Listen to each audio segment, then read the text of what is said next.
anda, setiap hari jantung kita perlu mengepam 70 kali seminit untuk menggerakkan 7,200 liter darah ke seluruh tubuh kita. Sistem peredaran darah kita adalah perlu untuk membekalkan 60 trilion sel dengan oksigen, air, nutrien, hormon dan sel darah putih. Pada masa yang sama, ia juga mengangkut sisa metabolik keluar dari tubuh kita. Jika sistem peredaran darah ke otak terganggu, ia akan menyebabkan sakit kepala, pening-pening, daya ingatan lemah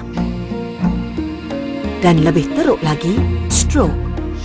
Setiap tahun, 40,000 rakyat Malaysia mengidap stroke.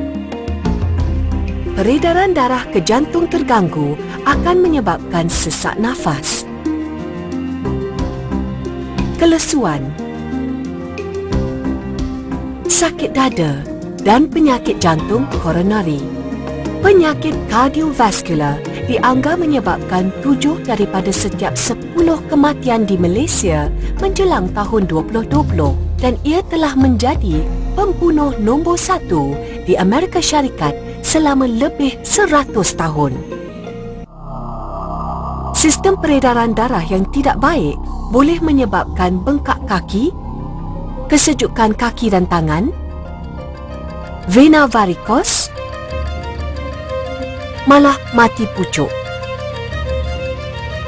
Sistem peredaran yang sihat seharusnya meliputi jantung yang kuat untuk mengepam darah ke seluruh sistem peredaran, saluran darah fleksibel yang tidak tersumbat dan darah yang tidak melekit yang mengalir dengan lancar.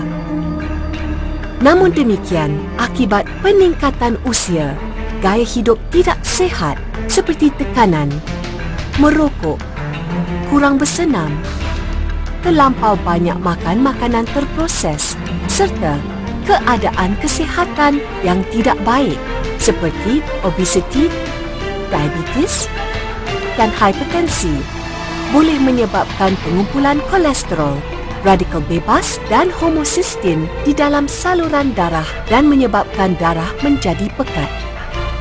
Sesungguhnya, kolesterol mula terkumpul di dinding saluran darah seawal umur 10 tahun. Apabila darah menjadi pekat, plak mula terkumpul dalam saluran darah. Jantung kita terpaksa mengepam dengan lebih kuat untuk mengalirkan darah melalui saluran yang sempit.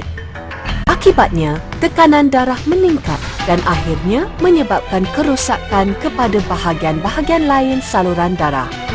Dalam jangka panjang, saluran darah akan bertambah rosak dan mengeras, menyempit dan kurang lentur.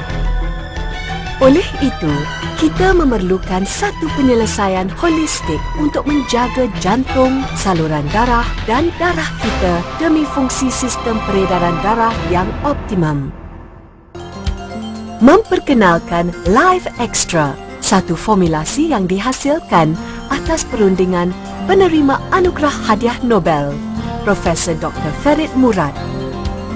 Ia mengandungi ramuan berpaten termasuk L-arginine, probiotik CoQ10 dan 5 jenis nutrien bersinergistik. L-arginine adalah bahan bakar penting untuk menghasilkan nitrik oksida. Nitrik oksida merupakan penenang kepada saluran darah, membantu saluran darah menjadi fleksibel dan kenyal. Probiotik CoQ10 membantu meningkatkan tenaga selular dan aktiviti jantung, di samping melindunginya daripada kerosakan radikal bebas.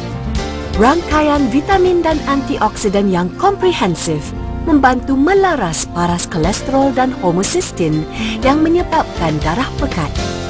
Life Extra adalah selamat dan berkesan dengan pensijilan dari badan antarabangsa seperti Pentadbiran Makanan Amerika Syarikat, Pentadbiran Barangan Terapeutik, serta disahkan halal oleh Majlis Makanan dan Nutrisi Islam Amerika Syarikat, IFANCA. Sistem peredaran darah yang sihat adalah asas usia panjang, gaya hidup yang cergas serta hubungan yang harmonis.